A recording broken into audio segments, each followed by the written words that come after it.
kalau Brian sudah berada dalam kondisi tidak lagi bernyawa di dalam tumpukan beton. Brian diketahui meninggal akibat dicekik hingga tewas. Dan yang lebih ngerinya lagi, polisi juga menemukan adanya luka sayatan di bagian perut Brian yang menuliskan inisial M. Halo guys, welcome back. Terima kasih banyak sudah klik video ini. Seperti biasa, di video kali ini gue akan membawakan satu kasus pembunuhan tragis yang datang dari negara Inggris. Bocah berusia 11 tahun membunuh dua temannya yang masih berumur 3 tahun. Tapi sebelum kita lanjut ke ceritanya, pastikan dulu kalau kalian sudah subscribe channel ini.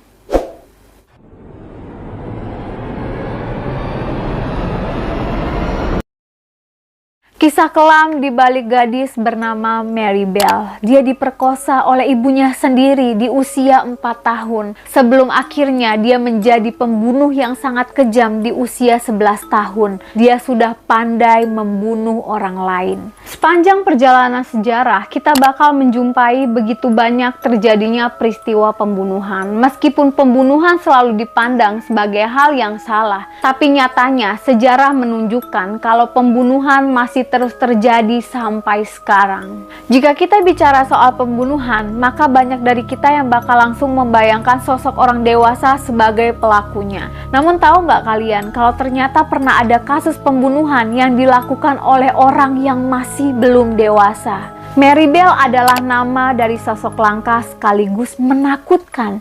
Dia merupakan gadis asal negara Inggris yang sepintas terlihat sebagai sosok yang polos dan tidak berdaya. Namun siapa yang akan menyangka kalau di balik kepolosan wajahnya, Mary aslinya adalah seorang pembunuh berantai yang sudah membunuh sebanyak 2 kali. Gilanya lagi, Mary melakukan aksinya itu saat dia baru berusia 11 tahun. Mary Bell lahir dan besar di lingkungan yang sangat suram. Mary Flora Bell lahir pada tanggal 26 Mei 1957 di Corbridge, negara Inggris.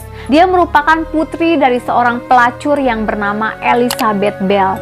Karena profesinya tersebut, Elizabeth pun memiliki kebiasaan bergonta-ganti pasangan dan berhubungan badan dengan pria-pria yang berbeda. Karena Elizabeth pernah berhubungan intim dengan banyak pria sekaligus, tidak ada yang tahu siapa ayah kandung dari Mary Bell. Sampai akhirnya Mary lahir ke dunia.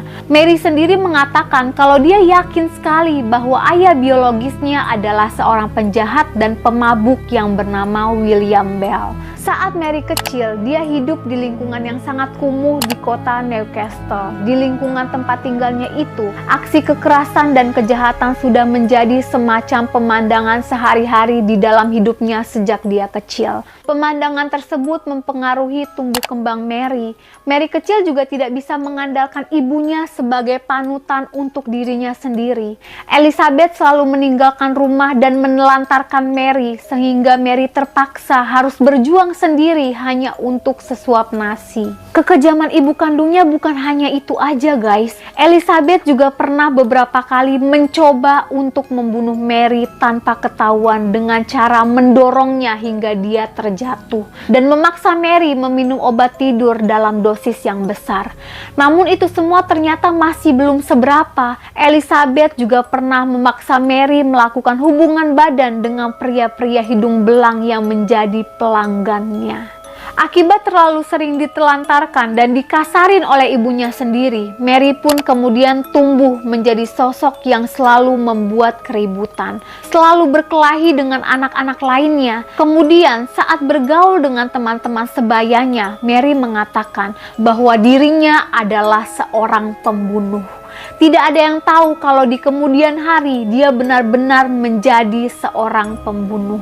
Tepatnya pada tanggal 11 Mei 1968, Mary dan temannya yang bernama Norma Joyce Bell bermain dengan seorang bocah yang baru berusia 3 tahun. Namun saat mereka sedang bermain, bocah tersebut meninggal akibat terjatuh dari ketinggian. Karena peristiwa tersebut dianggap sebagai ketidaksengajaan, Mary dan temannya dianggap tidak bersalah. Kemudian keesokan harinya, Mary kembali terlibat masalah setelah dia diadukan ke polisi polisi oleh seorang ibu yang memiliki 3 orang anak. Ibu tersebut menuduh kalau Mary sudah menyerang dan mencekik anak-anaknya. Usai menerima laporan tersebut, Mary sempat ditangkap dan diinterogasi oleh petugas kepolisian. Namun Mary kemudian dilepaskan begitu saja usai dinasehati oleh polisi. Namun Mary nyatanya masih belum kapok juga. Hanya berselang beberapa hari kemudian, Mary lagi-lagi terjerumus ke dalam masalah yang baru.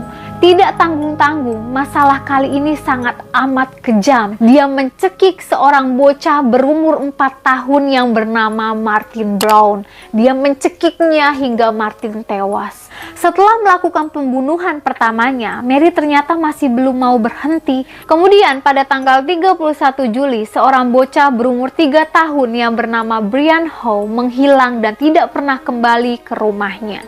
Saat polisi melakukan penyelidikan lebih dalam, polisi menemukan kalau Brian sudah berada dalam kondisi tidak lagi bernyawa di dalam tumpukan beton. Brian diketahui meninggal akibat dicekik hingga tewas. Dan yang lebih ngerinya lagi, polisi juga menemukan adanya luka sayatan di bagian perut Brian yang menuliskan inisial M, dan kaki Brian sampai patah. Dengan menganalisa tingkat kedalaman luka pada perut Brian, polisi menduga kalau Brian dilukai dan dibunuh oleh pelaku yang masih berusia anak-anak.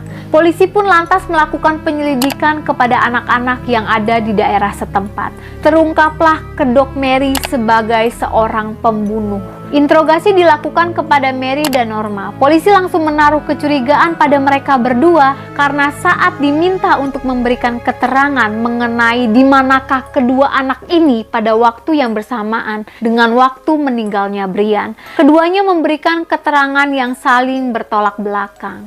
Bahkan kesaksian dari orang-orang sekitar kalau Mary memiliki perilaku yang sangat kasar, dan itu membuat polisi merasa semakin curiga. Dengan mengumpulkan banyaknya bukti, polisi langsung menyimpulkan kalau Mary dan Norma adalah pelaku pembunuhan Brian. Polisi juga berhasil menemukan kalau Mary adalah pelaku pembunuhan Martin beberapa hari sebelumnya. Saat kabar tersebut beredar, rakyat Inggris langsung dilanda kegemparan karena mereka tidak menyangka kalau gadis belia seperti Mary bisa melakukan pembunuhan sesadis ini. Wartawan beramai-ramai mencoba mengorek informasi sebanyak mungkin mengenai kehidupan pribadi Mary. Seolah-olah ingin memanfaatkan kesempatan dalam kesempitan, Elizabeth, ibu kandung dari Mary, malah menggunakan momen ini untuk kepentingan dirinya sendiri. Dengan diiming-imingi imbalan uang dari wartawan, Elizabeth menceritakan mengenai kehidupan pribadi Mary. Pakar kejiwaan yang memeriksa Mary menyimpulkan kalau gadis tersebut menunjukkan gejala psikopat. Jika Mary dibiarkan bebas karena dianggap masih belum cukup umur, Mary dikhawatirkan bakal mengulangi tindakan serupa kepada anak-anak lainnya. Atas pertimbangan tersebut, Mary dan Norma akhirnya diadili pada bulan Desember 1968. Mary dinyatakan bersalah dan dijatuhi hukuman penjara. Tetapi Norma dibiarkan bebas karena Norma tidak ikut melakukan pembunuhan. Dia hanya melihat apa yang Mary lakukan. Mary ditaruh di penjara khusus anak-anak di penjara Red Bank. Mary sempat kembali menyita perhatian publik saat dia berhasil melarikan diri dari penjara. Namun dia berhasil ditangkap tidak lama dari pelariannya dan harus melanjutkan masalah hukumnya dengan pengawasan yang lebih ketat. Mary menjalani hukuman penjara sampai tahun 1980. Dia sudah bebas. Mary memutuskan untuk mengganti identitasnya supaya dia bisa melanjutkan hidupnya secara normal. Ingat selalu untuk tebarkan kasih sayang yang terbaik untuk anak-anak kita. Oke guys, terima kasih sudah menonton sampai akhir. Kalau kalian suka video gue, boleh bantu share ke teman-teman kalian. Kurang dan lebihnya mohon dimaafkan. Jangan lupa untuk like, comment, and subscribe. Aktifkan tombol loncengnya, jadi setiap kali gue masukin video, kalian selalu dapat notifikasinya. Thank you for watching. See you next video. Bye-bye.